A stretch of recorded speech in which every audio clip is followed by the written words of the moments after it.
Welcome to Entrepreneurs and Leaders. And today we have a special guest, William, which is the founder of Faith Family Empowerment. So, William, tell us, what are the 5 steps to overcome the imposter syndrome? Welcome to Entrepreneurs Are Leaders podcast with Harry Sardinas. Interviews with world's most influential entrepreneurs that share tips about how to grow your business exponentially. Charismatic speaking, leadership, branding, marketing strategies designed to help you monetize your knowledge, find true happiness, and manifest your goals and dreams. Well, thank you so much, Harry. It's good here to be with you and everything else, and it's good to get a chance to speak with your audience. I actually do a lot of work with clients in dealing with imposter syndrome, and I would say if I had to think of 5 steps in working with imposter syndrome, I like to use the acronym FAITH. And so the first letter stands for facing the opportunity. We have opportunities in life that often challenge us when it comes to dealing with feeling like imposters. We could get an assignment on our jobs. We could have a chance to apply for a new job. Maybe we're at our church or at the club and we see somebody who we're interested in and want to approach, or we may see opportunities for investment. There are all sorts of opportunities that come up in our lives. And so what I like to say is when we're dealing with imposter syndrome, the first thing we have to do is being willing to face the opportunity that shows up in our lives. So that's the first thing. The second thing I would say is this: we have to acknowledge the anxiety. Acknowledge the anxiety. So what happens a lot of times is when people who are dealing with imposter syndrome, there is some fear that shows up when the opportunity comes. And so I'm just thinking of the example I used earlier. You see somebody over at the other end on the dance floor and you may want to go dance with them. You're like, are they going to say yes or are they going to say no? What if they say no? All these thoughts start churning in our minds and in our hearts and different things like that. And what I like to say, anxiety is fear of future outcomes. And so we're fearful that the outcome that may occur might be something we don't want. And so we like to project all of these things on there. I also like to say, in acknowledging the anxiety, I've found that there are usually 2 core thoughts that sit behind all of the anxiety when people are dealing with imposter syndrome. The first one is this: I like to say is, I'm not good enough. I'm not good enough shows up. I'm not good enough to do this project. I'm not good enough to get this job. I'm not good enough for this person like me. And sometimes another one might say, I don't belong.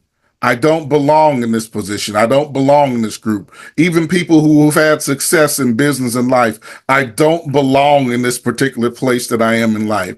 And so those are 2 thoughts that sit at the core of things that often give us a lot of anxiety.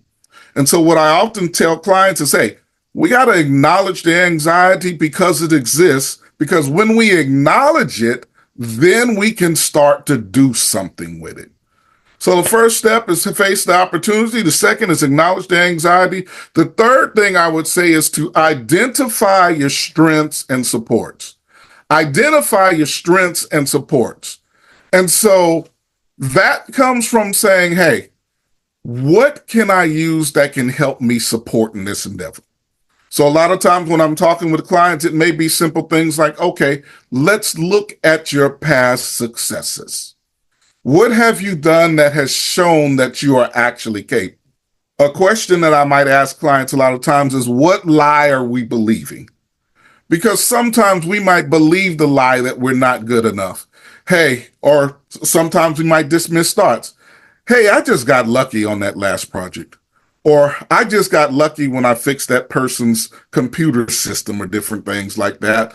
I'm not really that good. And so sometimes we have to challenge those things. And so we often tell people, identify your strengths and supports. Where were you successful? What environments can you be in that encourage you to be successful?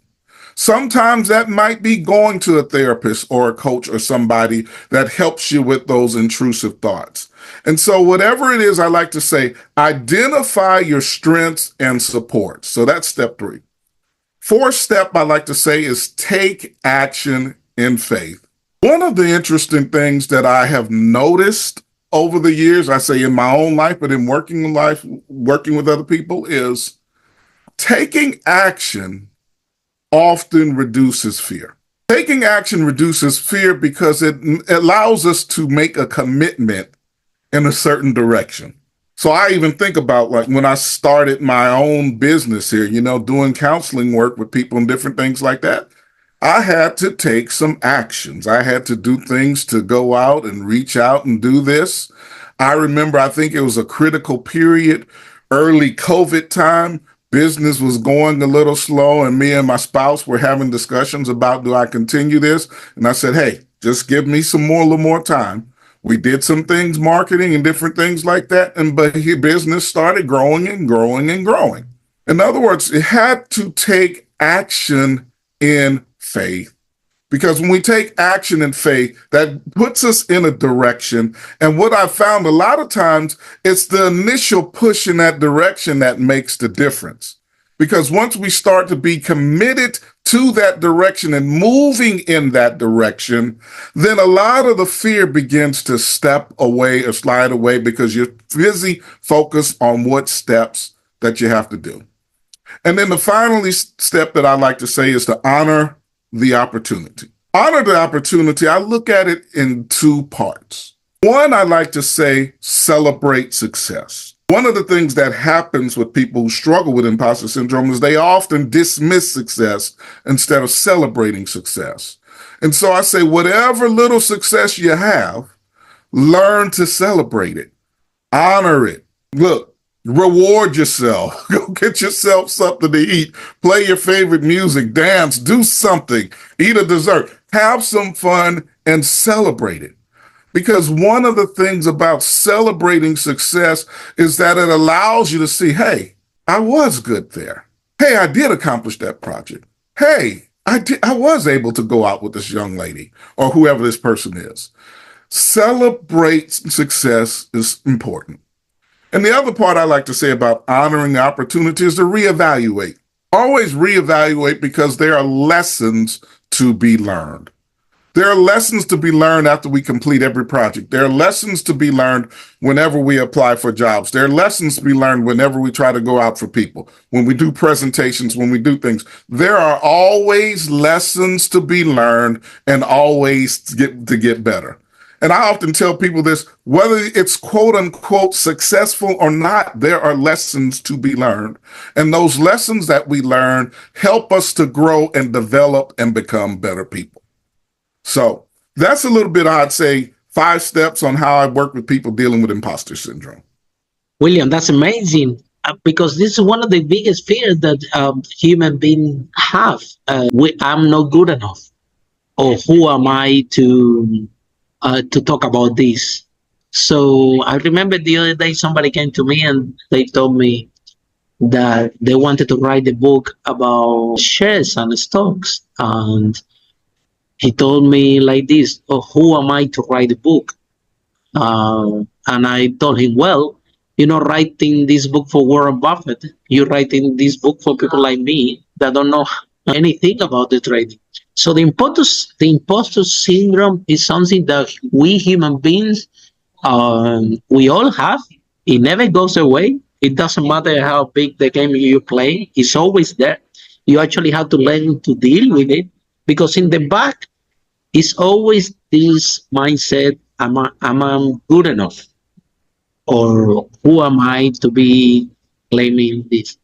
So what do you think that is the source? Because if we want to eliminate or to work with something, we need to find out what's the source. So what do you think that what are the biggest causes that create the imposter syndrome in the first place? So I would say I realize there are a few sources. One of the things that I often think about, because this one actually happened in my life, I like to say, we say authoritative versus authoritarian parenting. So authoritative parenting, I like to say, you have rules, structures, and guidelines, but you have permission to speak, to give input and different things like that as children, and even as you grow, different things like that. Authoritarian parenting often doesn't give children a voice. You do this because I say do it, and that's it. Authoritarian parenting can often be very critical. You know, hey, you made a 95 on the test. How come you didn't make 100 on the test? Authoritarian parenting expects people to act and live in certain ways. In many instances, that could be a denial of who they are as people. And so what happens is if you experience a lot of that as a child, you can get those core messages of, I'm not good enough, or I must be perfect in order to see love, or if I do something, I can't do it without help, or all of these core messages sit there. And the amazing thing that happens is when we're grown, we might not be in the same situation, but because those triggers and wounds are there, we can often react to them. And so we might sit there and, like you said, like you were talking about the author, I want to write a book. I want to write a book on stocks, bonds, different things like that. Who am I to write a book? What's sitting there beneath is like, I'm not good enough to write this book. Where does it come from? So that's one aspect. The other aspect is immediately I think about that story is we're often comparing ourselves to people who are farther along than the journey than us. And so I like to think about it like, for instance, in some of my couples work that I did earlier, one of the things I did struggle with in the beginning was I'm not good enough, saying, hey, I might have been married for a number of years, but dealing with this conflict is I'm not good enough. And so the temptation is, in my case, but I say in the case of others, is to say, if I'm not good enough, let somebody else do it. But I remember hearing somebody, and I think there was a podcast or we were talking, and they were talking about a conversation about a couple of the gurus of dealing with, couples work, the Gottmans, Sue Johnson, different things like that. And they were saying, here's the thing. Not everybody can go see Sue Johnson, the founder of EFT. Not everybody can go see the Gottmans, but there are a lot of people waiting for you because they can come see you. And so learning that, hey, just in the case of this person, there are people who are waiting for your expertise where you are and can probably relate more to you because you are closer to where they are. They're waiting to hear from you. They're waiting to hear from us. And so I like to say a lot of those core messages can make us feel not good enough. But then also we start the comparison trap, because one of the interesting things about comparisons, we often look at the best qualities of somebody else and compare them to our worst. That's fantastic, William. And what make you specialize and to work on this? Do you face imposter syndrome yourself, or what do you get so passionate about this topic? Well, so it was interesting how I started working on it initially. I had a friend of mine who had a business conference.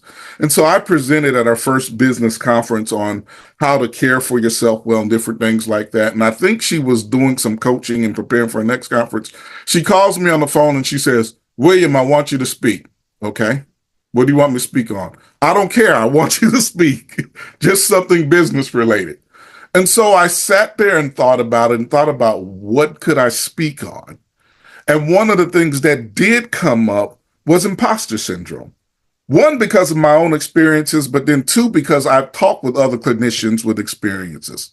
Like I remember being a beginning clinician and we'd often have what they call like group supervision.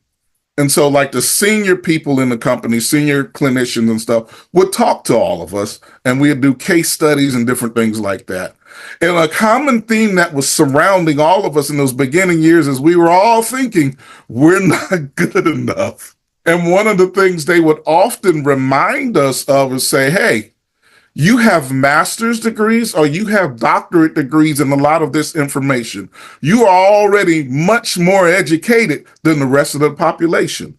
And so now it's just time as you're putting things into practice and as you counsel people and as you coach people, you learn to become better and better and better. And so I kind of remembered that experience. And so what I did was I just started doing some work with that. And so had a chance to talk to a lot of clinicians, talk to different things about that. And so that's where a lot of my passion came from. And so I would say it was from that experience. I also would add this. I like to say, I tell people I'm a PPK.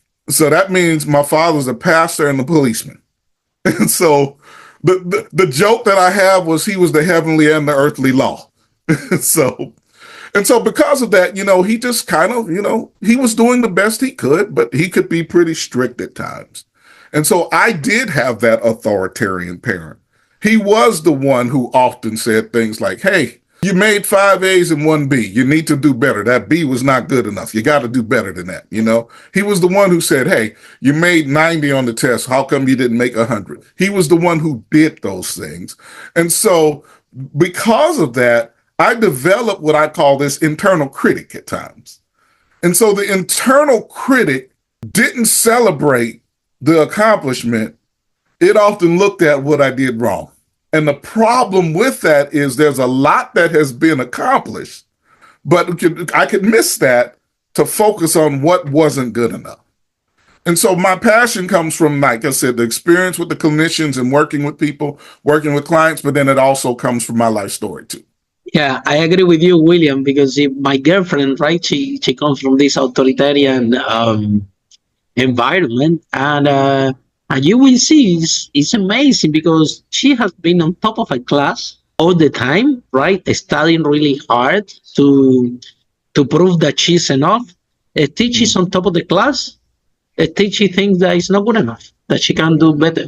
Then we go conference all over the world, speaking in front of thousands. She's one of the greatest speakers in the world. Yeah. And she speaks. Everybody love it. Everybody clap. Everybody love her. There's amazing thousands of people. Still, she comes to me and told me, it's not good enough. I should have done better. So it's always this internal conversation that is a work in progress that everyone have to, coming from this background. On the other hand, I'm coming from a very lovely family. I have to tell you the truth. Yeah. I didn't have these authoritarian parents, or the opposite. You see, I have the parents that give us freedom. My dad is this type of person that if I need money, will open the wallet and give me all the money that he has, and he doesn't care.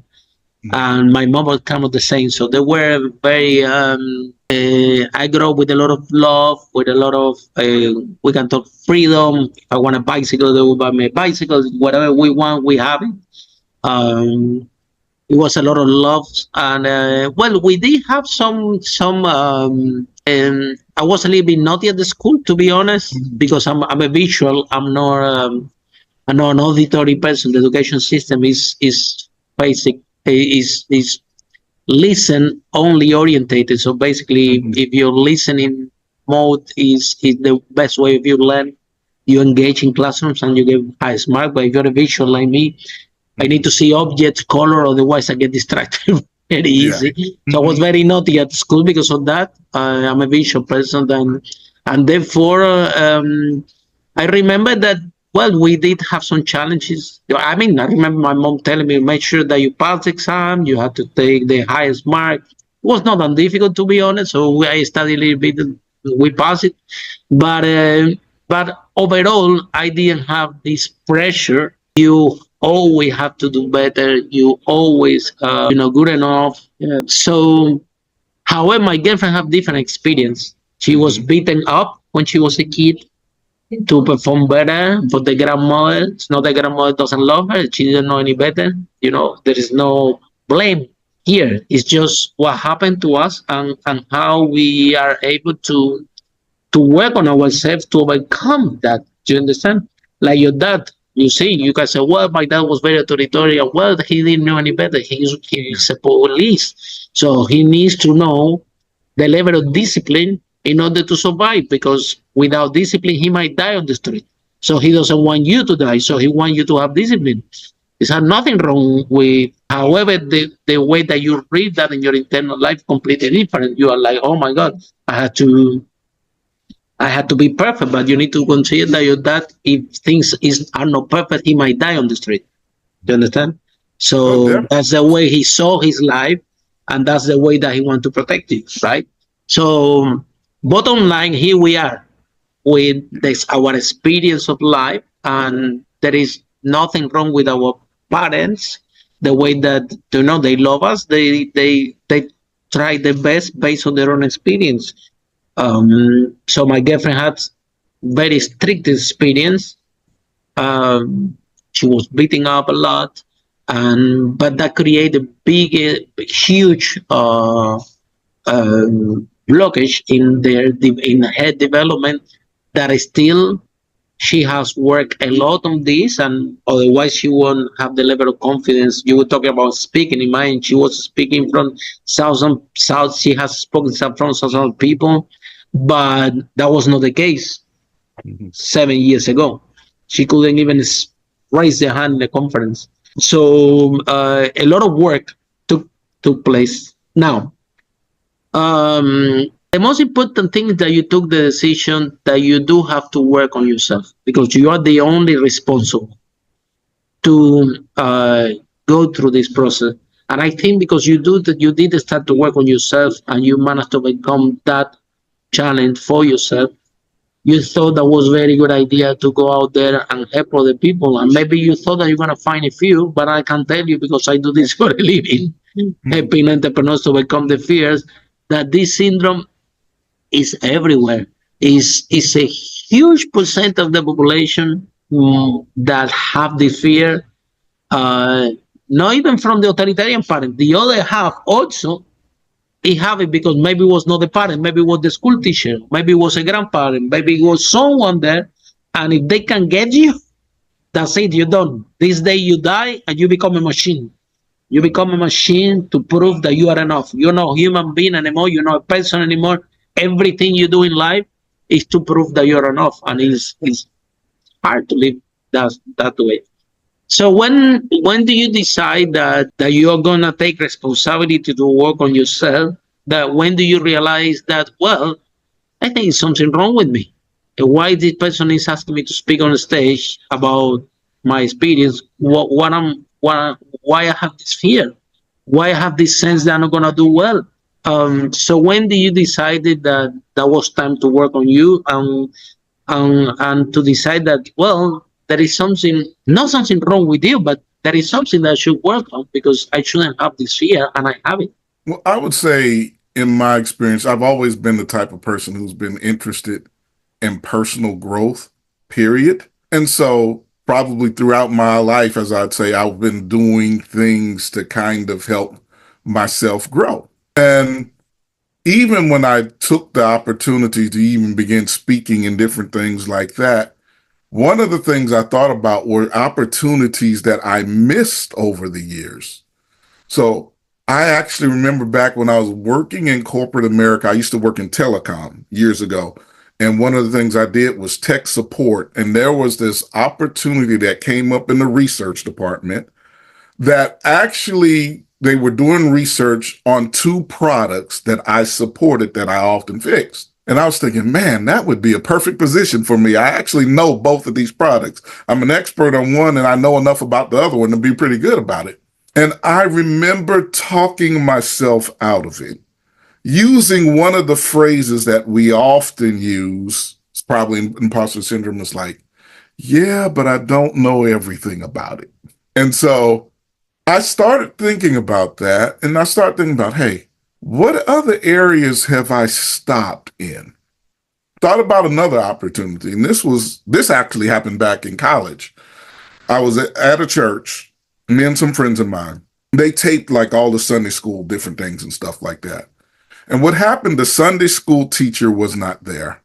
And so we're sitting in class. Ironically, my friend's girlfriend says, hey, William, why don't you go up and teach the class? And I was like, no, I didn't know enough or whatever else. And so, her boyfriend ended up teaching the class. The funny thing was he ended up getting speaking engagements and doing all this other stuff because he took the chance to do that. And so what I like to say is the big challenge is realizing what are the opportunity costs that we're missing. And how could that make a difference, not just in our lives, but in the lives of other people? And so someone was just measuring that. What were the costs that I did miss? And then also deciding, hey, doing some work on this because I don't feel like missing any more opportunities.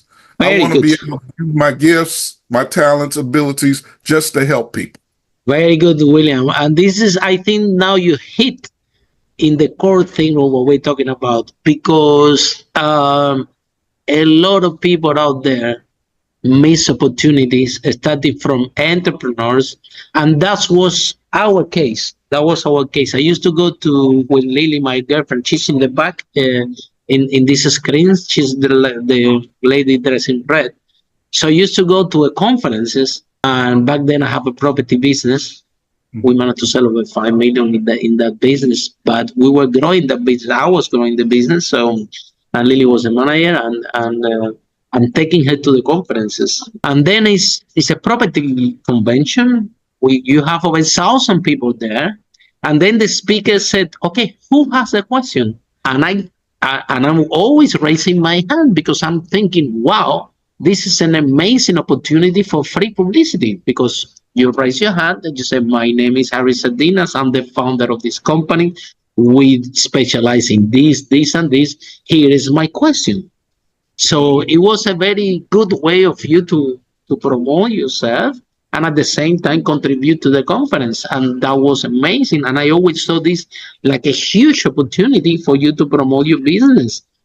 So then I have my partner next to me, Lily, and I said, "Lily, I already asked my question. Ask a question." And she's scared. And I'm telling her, "Look, ask a question. Who cares about the question? Ask any question. We're gonna have double free publicity. Everyone is scared. The whole floor is for you, Lily. Come on." And I remember that I have this frustration because she had that fear, and she won't raise her hand. I didn't even know what was the the cause of that. But after I start to realize what happened, you start to evaluate how many missing opportunities you have lost in your life just because of that fear. The fear of public speaking, the fear of imposter syndrome, the fear of rejection, that fear that is there, that is showing up everywhere. It's showing up in your bank account, it's showing up in your relationship, it's showing up in your job, it's showing up. So a great opportunity might come to you, like, for example, would you like to speak? Come on. This is the best way of you to promote your products and services. You can sell one-to-many, not one-to-one. You can relate with the audience. And if I tell you stories, how many people don't take the opportunity because they have the fear. They will tell you something else. They will tell you, "No, I'm busy. No, I can do this." But the truth is the fear. And this missing opportunity, if you quantify it,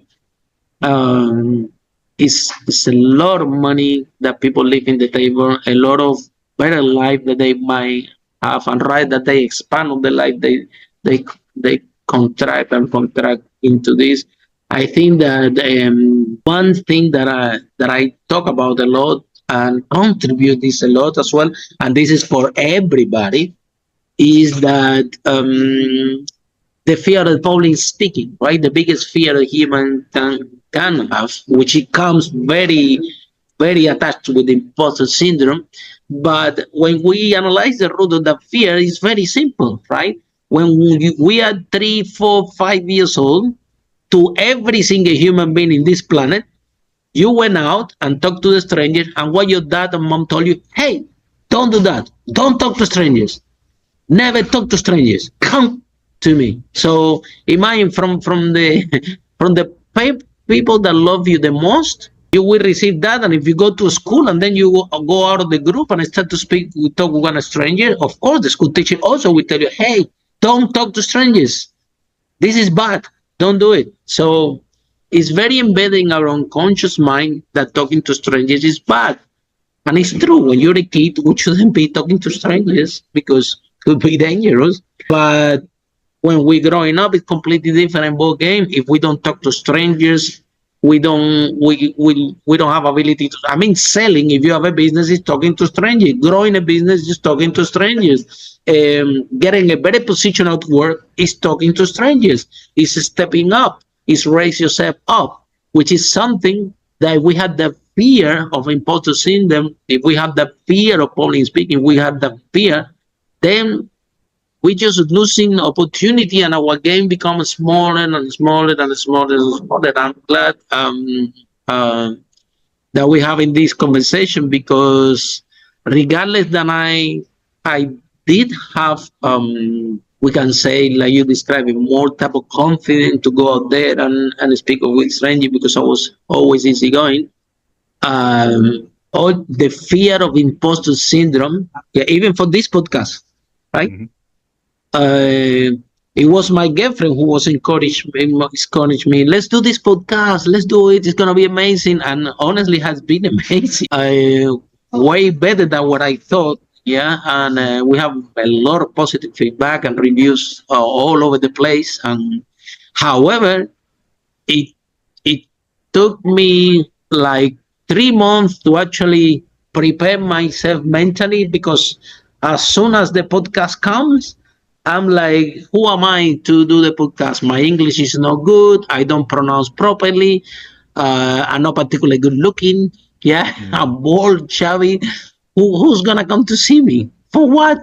And then you start all this internal conversation that obviously you have to. It will spend time until you process all that. You say, okay, let me go for it. Who cares? And but it takes a lot of work. So, William, what advice, what message do you have for other entrepreneurs out there that they are not growing, the business are not growing, they're missing opportunities, they're missing speaking opportunities, they're missing podcast opportunities, uh, they they're missing a lot of opportunity out there just because the fear that they have, they didn't don't even allow them to recognize, hey, I have to work on myself to overcome the fear. And therefore the business is small, the relationship is small, the impact in the world is small, and some of them they are suffering. They are stuck on the business. The business is not growing because of this. What message do you have for these entrepreneurs? I would say the biggest thing that I would say is to take that step in faith. Realize that opportunities are going to come. And a lot of times you might feel it's bigger than you. But I also say that's the opportunity to grow. I often compare it to weightlifting. I started weightlifting in my 50s. I listened to a lot of people who said, Wow, really? Yeah. Wow. Yeah. On your 50, you start weightlifting? That's not a bit Yes. dangerous? Look, there are a lot of people who said you shouldn't do that. You're too old. You shouldn't do this and do that and whatever else. And I remember actually being nervous to do it. So I go to the gym and I see this guy and I don't know what he just lifted. And he says in this old gruff voice, "What the heck is your problem? I'm 55 and I'm in here all the time." And man, so I just kind of laughed and I said, okay, you got a good point. And so I went there. And I remember not being very strong at first. But part of that reason is you have to train your muscles to get the resistance in order to lift so you can get stronger.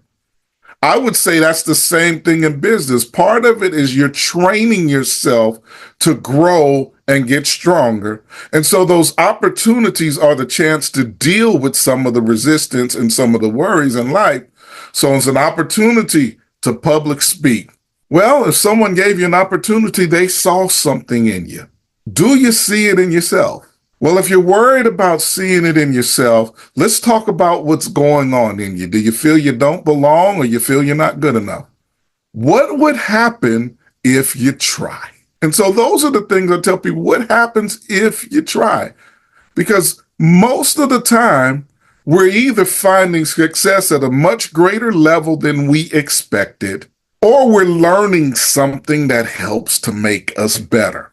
And one of the things I've learned from being in business is it's a matter of keep going and keep growing. You keep going and you keep growing and you get better and better and better. William, if someone is in love with our conversation and would like to take this step and embrace and say exactly what you just described, I'm not gonna lose any more opportunities anymore.